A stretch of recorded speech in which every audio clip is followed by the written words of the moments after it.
A documentary crew took us behind the scenes for the Chicago Bears NFL draft room, and we learned that Ryan Poles was drafting for need, not just best player available, and the general manager does hear the outside noise from the fan base and draft analysts.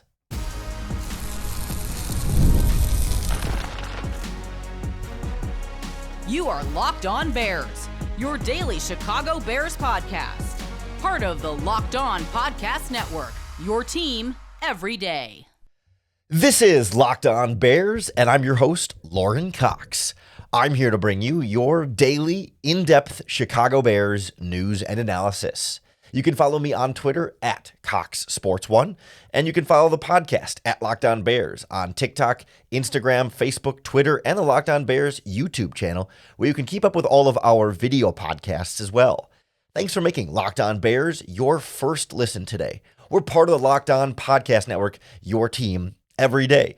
And on the show today, we're going to go through everything we learned from the Chicago Bears releasing the latest episode of the 1920 Football Drive behind-the-scenes documentary series, this time taking us through NFL Draft Weekend. And there's a lot to pull apart from this episode, including, going through every single pick, sure, but some of it's about stuff they did show, some of it's about stuff they didn't show. And the way that the Bears talked about certain players in certain situations revealed that, hey, it's not always just purely best player available who's there on the draft board. There's more to it that goes into the draft picks, and also that they listen to some of the outside noise. And not that it necessarily fully shapes their decision-making, but it's not as though they're actually completely insulated from what the criticism might be or what the desires might be from those outside of the organization. But I thought, first of all, one of the things I was looking for from this documentary was kind of comparing it to last year when they put out the same episode. And a lot of that first part about the draft was all about how they were eagerly waiting. Is Rome Odunze going to make it to the 8th overall or the 9th overall pick where the Bears were picking, right? Poles kept checking in with Ian Cunningham. What are our odds now? And Poles was considering trying to trade up to get him and was eventually able to kind of get talked down and just wait for the draft board to fall out. And we didn't get any of that about Colston Loveland in this year's episode, right? There wasn't this dramatic buildup of, we're really, really hoping Colston Loveland falls to us at 10.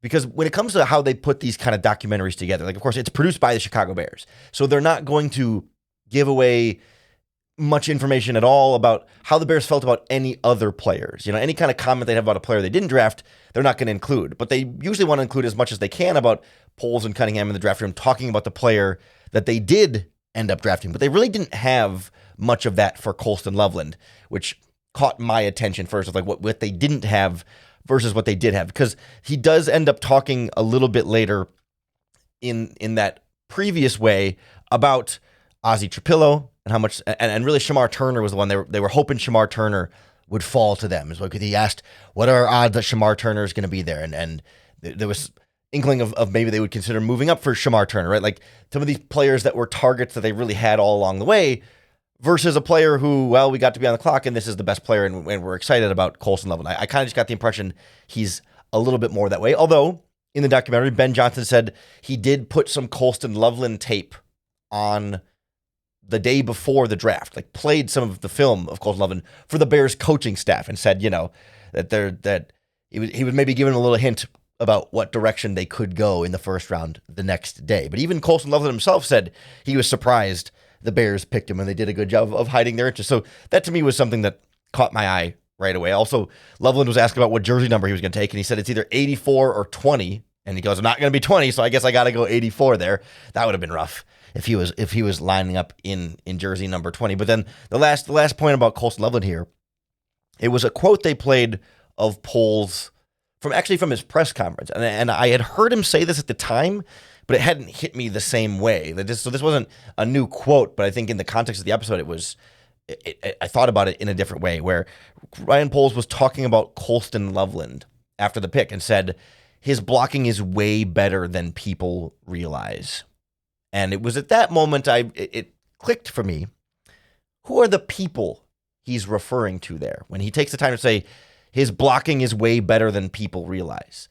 Because I don't think he's saying those people are Bears scouts or Bears coaches, right? I don't think he's saying he's a better blocker than some of our scouts think he was. No. he's a better blocker than some of our coaches think he was? No. He's saying Colson Loveland doesn't get enough credit for his blocking from the outside people, from draft analysts, from fan bases, right? It shows that he hears it. I'm not saying he internalizes it and uses it, but it's not as though Ryan Poles is totally insulated from the noise, from the perception, from what other people outside of the organization think. And so often they try and portray themselves that way. The players, the coaches, and the front office. Oh, we don't really listen to that stuff. We don't really hear that stuff. We're not really in tune with what's going on there. We're not really on social media, X, Y, and Z. Like, Ryan Poles pays attention. It doesn't necessarily shape, it didn't shape his draft pick there. Like, he's saying he disagrees with the outside noise. That's a good thing. Like, you don't want him to just, be swayed by it per se. But I just think it's interesting. It's an interesting sort of subtle admission of like, hey, yeah, we heard that noise and we disagree with it. And that's good to disagree with it or whatever. But it's just interesting for when they pretend like they don't actually hear what other draft analysts think or what's going on. Then we move on in the documentary to the Luther Burton pick. And a couple interesting things stood out there is one, in the lead up to that Luther Burton pick, they show a clip of Kevin Warren sitting next to Ben Johnson and Poles and Cunningham in the war room saying, Ryan, you think you're going to stay at 39 then? And Poles says, yeah. And because there was reporting that the Bears were interested in trading up from 39 potentially to go after a running back like TreVeyon Henderson from Ohio State. And maybe that's Ryan Poles saying, hey, the price just wasn't right for us, or that there's going to be a player that we like. We didn't hear any details about what the trade up might be, but he was just asked directly, like, so Ryan, you think you're going to stay at 39? And he kind of nodded, was like, yeah, I think we're going to stay at 39. That was an interesting little just like slice of maybe there could have been potentially more there. But then once they drafted Luther Burton, one of the Bears director of college scouting or one of their front office people said they believe Luther Burton is the best run after catch player in this draft class. I thought that was a bold statement considering, a handful of wide receivers had all come off the board before Luther Burton. And, we're into the top of the second round there. I was going to just double check.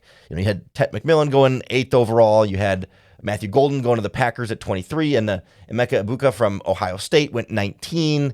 And then Jaden Higgins went to the top of the second round from Iowa State to Houston. And then you get Luther Burton taken there. And they think, no, this is the best yards after the catch, run after catch receiver in this draft class. And then they showed a clip of Ryan Poles laughing at his phone because his wife texted him after the Burton pick and said, after the catch yards, yes, please.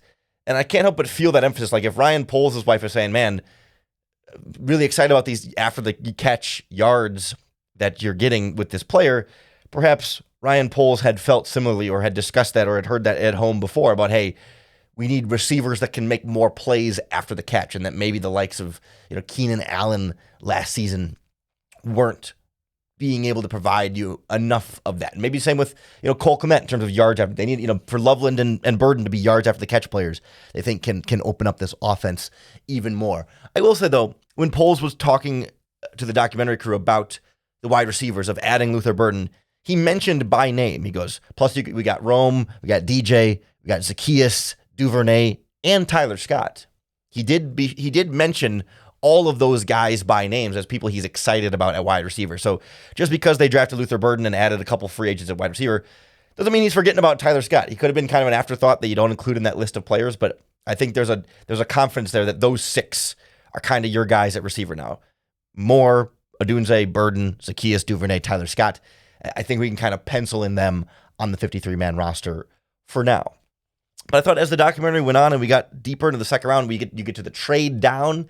That to me revealed a lot about how Ryan Poles was approaching this draft and not being as narrowly focused on best player available as they might want you to think. So we'll take a look at what the strategy was with Trapillo and Shamar Turner, also Ruben Hippolyte as a guy that they were targeting throughout this process next on Locked On Bears.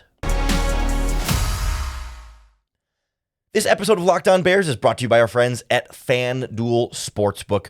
The NBA playoffs are in full swing, and every night delivers highlight-worthy performances and can't-miss moments. So whether it's a game-winning shot or a breakout player, there's never been a better time to get in on the action than with FanDuel. They make it easy to get in the game and stay in the game, whether it's before tip-off or live once the action has started. With player props, performance trends, and same-game parlays, fans have more ways than ever to play smart and win big. If the NBA playoffs aren't your sport, that's fine. You can bet on the NHL playoffs, Major League Baseball season, or this upcoming NFL season where you can bet on Bears-Vikings in week 1, you can bet on their odds to make the playoffs, win the NFC North, and so much more, all in the FanDuel app that's safe, secure, and super easy to use.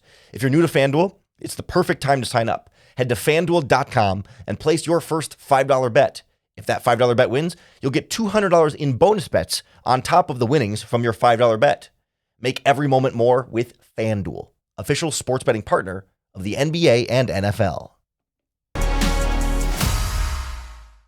So the first couple of picks, Loveland and Burton, definitely felt like best player available picks, right? The Bears did not need a tight end. The Bears did not need a wide receiver, but you can make the argument that Loveland was the best player available, or if it were not him, Tyler Warren, that tight ends were best player available at that spot and not reaching for a need like a pass rusher or a lineman or whatever. And then you get to the wide receiver position at the 39th overall pick with Luther Burton. Pretty easy argument that a first-round caliber wide receiver being there at 39 was the best player available and not a particular need for this Bears offense to double dip at weapons and to double dip at wide receiver in back-to-back years there. But once you get past the 39th pick, where the Bears said, we're just going to take the best player available, there's a noted change in the draft strategy. And I think sometimes we allow ourselves to be gaslit a little bit into this idea of like, well, it was just the best player available. Ozzie Trapilo, they traded down, and then Ozzie Trapilo was the best player available there. It just happened to be a left tackle at a big position of need. And then, when they get the other second-round pick from the Bills in the trade down, Shamar Turner, best player available, just happens to be at a position of need on the defensive line. That's just not exactly how it works. It's still players that they graded very highly, but like in reality, it's not that they're quote unquote reaching for a need, but they are prioritizing specific positions there and not just taking purely the best player available, because, we can sort of nitpick at who would have been the overall best player available at either one of those spots. But, there were pass rushers there. There were other wide receivers there. And of course, there were cornerbacks there. And of course, you're not going to take another wide receiver in the second round. But somebody like Trey Amos from Mississippi, Ole Miss, was was a potential first round pick at corner who was still on the board at that point. I mean, if you want to go through your own big board, he could be best player available, but cornerback's not that big of a need. So the Bears go offensive tackle instead. And it's like, well, no, they really liked Ozzie Trapilo and saw that as good value there. And absolutely. But I kind of get the impression that it wasn't purely best player available, because Ryan Poles had a really telling quote right at this point of the documentary. And I'll recite it to you here verbatim, because I think it said a lot, and kind of unprompted here too. But the quote from Poles was, quote, "That was one of those situations where our preparation really paid off. We were going to move back, and we were going to get a feel for who was going to be there. Do we need to take the defensive lineman first or the offensive lineman first? We felt the chance of both of them being there was going to be pretty high based on our projections. And the dominoes started to fall right around those picks. We made a switch. We took Ozzie first. We felt there was a little bit of a drop-off after Ozzie." And so when I hear that quote from Ryan Poles, I hear the general manager in the front office targeting a specific position and saying, hey, we need to be able to address these spots with these picks, right? Not just saying who's the best player available on our board at these picks, but no, when can we address this need? When can we address this specific position here?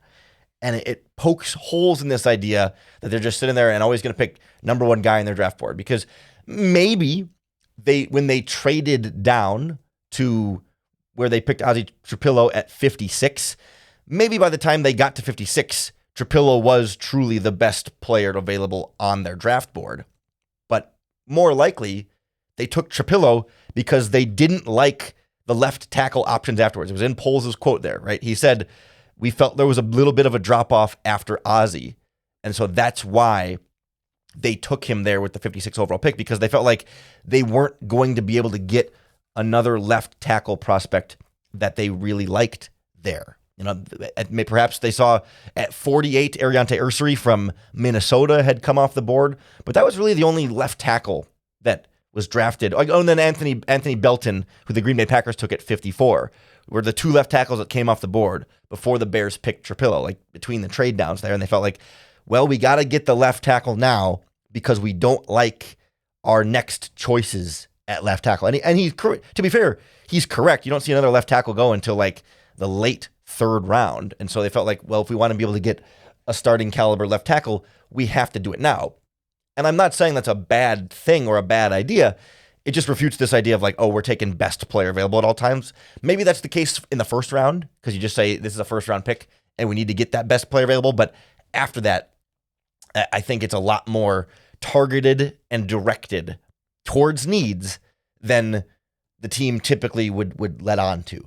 One of the other notes from this time in the draft, when they did trade down with Buffalo there was a quote where Ryan Poles was being asked about the trades from Kevin Warren, and Poles says, I like Buffalo. I like the draft range that puts us in, and insinuating that the Bears had multiple offers to trade down from that second round pick from what was number 41. They had 39 and 41 to start the day. They took Luther Burton at 39, and then at 41, they had multiple offers there. Took the Bills offer so they could move down in the second and then move up from the third to have 3 second-round picks, but they did have multiple offers on the board there. But when they made that trade with the Bills, Ian Cunningham said, or Ryan Poles said, a trade puts us right on track. And very quietly, Ian Cunningham says, for Ozzy, or for Oz, is what it's hard to tell exactly what it says, but it sounds like he's saying for Oz. Like that puts us right on track to trade down and still land Ozzy Trapillo. Because then when they do show the footage of them drafting Ozzy and shaking hands or whatever,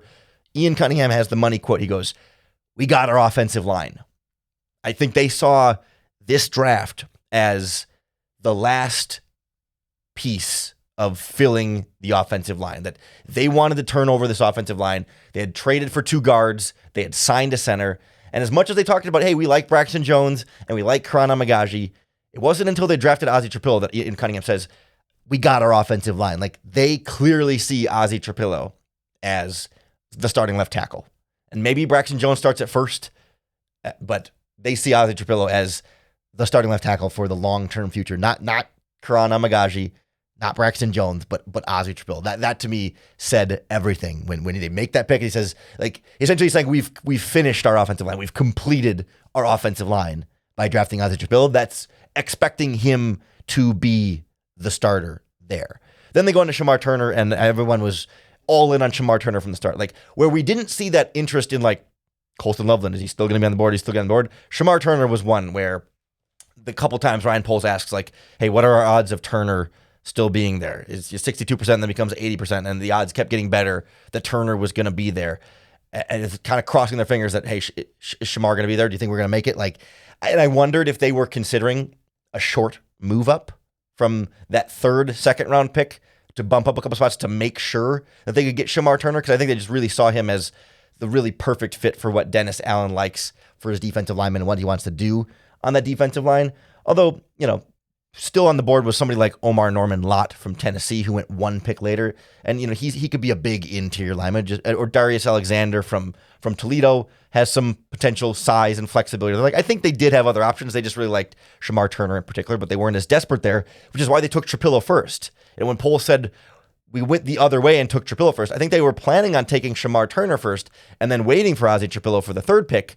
But after a couple left tackles came off right before the Bears were picking, after Belton goes to the Packers and Ursary goes to the Texans, they said, shoot, let's take Trapillo now to fill that need before we then take Shamar Turner to fill that need. But they clearly had an intention to go, hey, these are the specific positions we want to target, not just best player available. And that was even more apparent for day 3 of the draft, where there just Poles wasn't even really hiding it going into the 4th round there. He laid out like, hey, here's what we want to do. Or really not just the 4th, I guess going into the 5th, 6th, and 7th rounds as well. But like he kind of laid out exactly what they wanted to do towards the end of this draft. And again, not just best player available, but the positions they wanted to target. So we'll take a look at how they approached those final 4 rounds of the draft, and how Poles is feeling pretty confident and maybe even a little smug about linebacker Ruben Hippolyte. And Dennis Allen gave us some insight onto what Zay Frazier is going to bring to this Bears secondary. That's all next on Locked On Bears.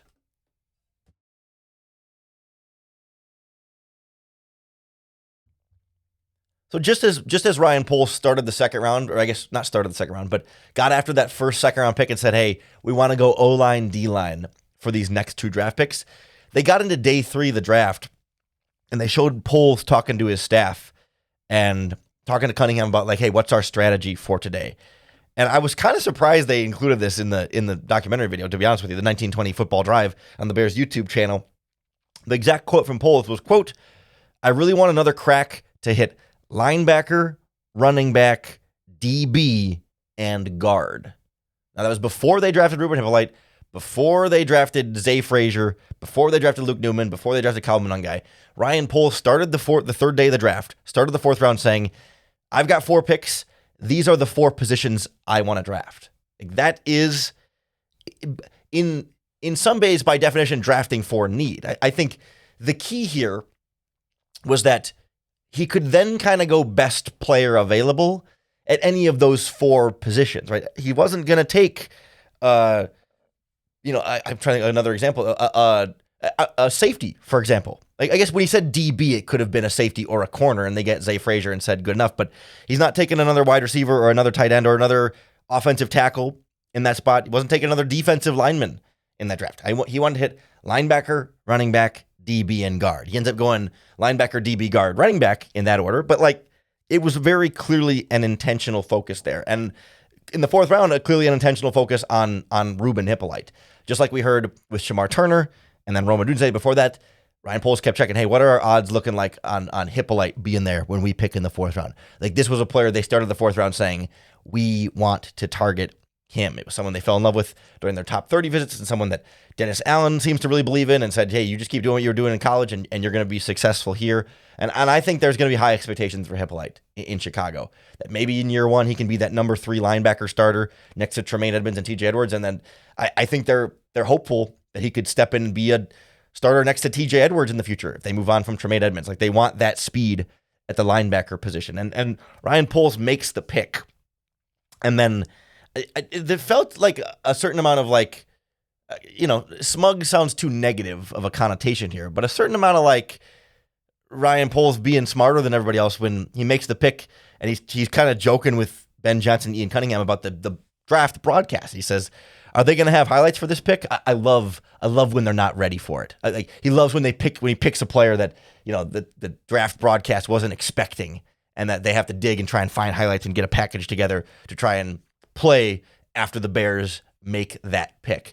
And you on the one hand, you want Ryan Poles to be that confident in a draft pick, especially a draft pick like this that no one had rated highly. Again, evidence that he pays attention to what other people have rated, pays attention to what draft guides say about a player, what ESPN analysts say about a player. He knew that Hippolyte would be viewed as a reach. He knew that ESPN would be surprised and have to find it because he does pay attention to the outside noise and what other people think. It didn't stop him from doing it. It didn't change his opinion. So, I think it's a good thing that he's not letting the outside noise affect him. But again, never believe them when they say they don't hear the outside noise. They always hear it. They might not internalize it. They might not ascribe much meaning to it, but they definitely hear it. And he was ready to kind of clap back and said, I love when they're not ready for these picks. I love when they don't have the highlights for him. Like he kind of feels like, hey, I found one that they didn't. I know better than all these people. And if he's right, then he's a genius. Then it's great. Then it's exactly what you want your general manager to be able to do, to identify talent that other people aren't identifying. It can be the difference. It's a Moneyball type of thing there.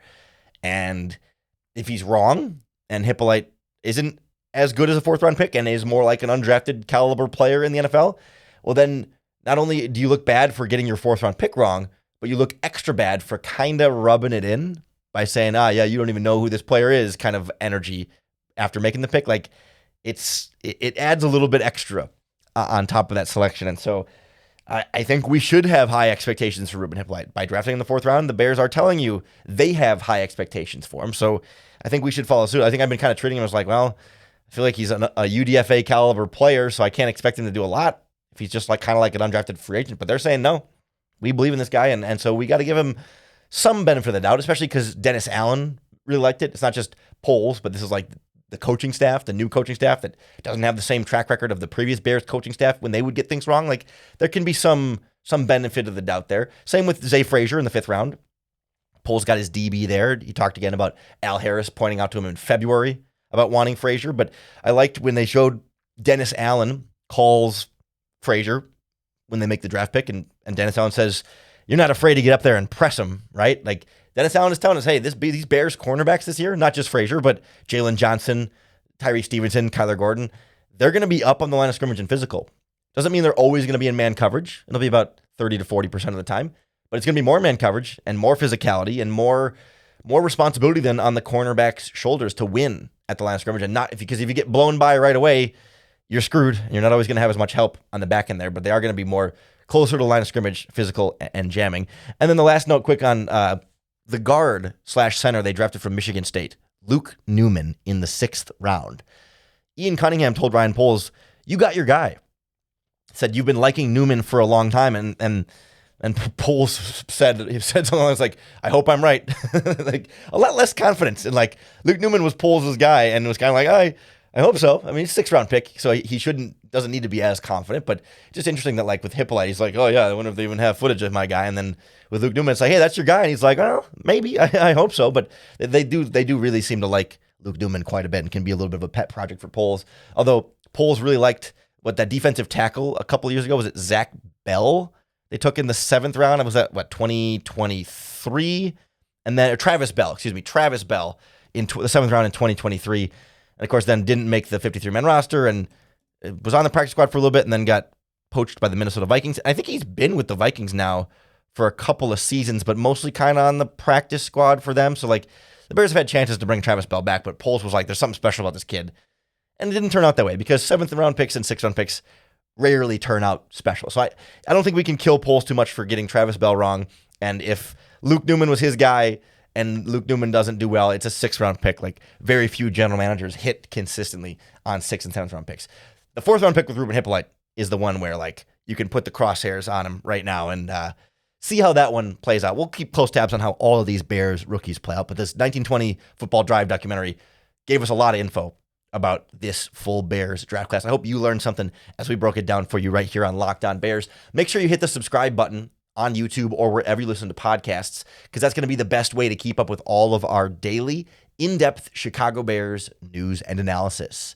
Thanks for making Locked On Bears your first listen today. We're part of the Locked On Podcast Network, your team every day. If you're looking for a second listen today, you can check out any of our other Locked On Podcast Network podcasts covering every team in the NFL, NBA, NHL, and MLB, plus a bunch of college teams all across the country. So go find another Locked On podcast wherever you listen to Locked On Bears. Just make sure you come back here tomorrow for another episode of Locked On Bears and another opportunity to bear down.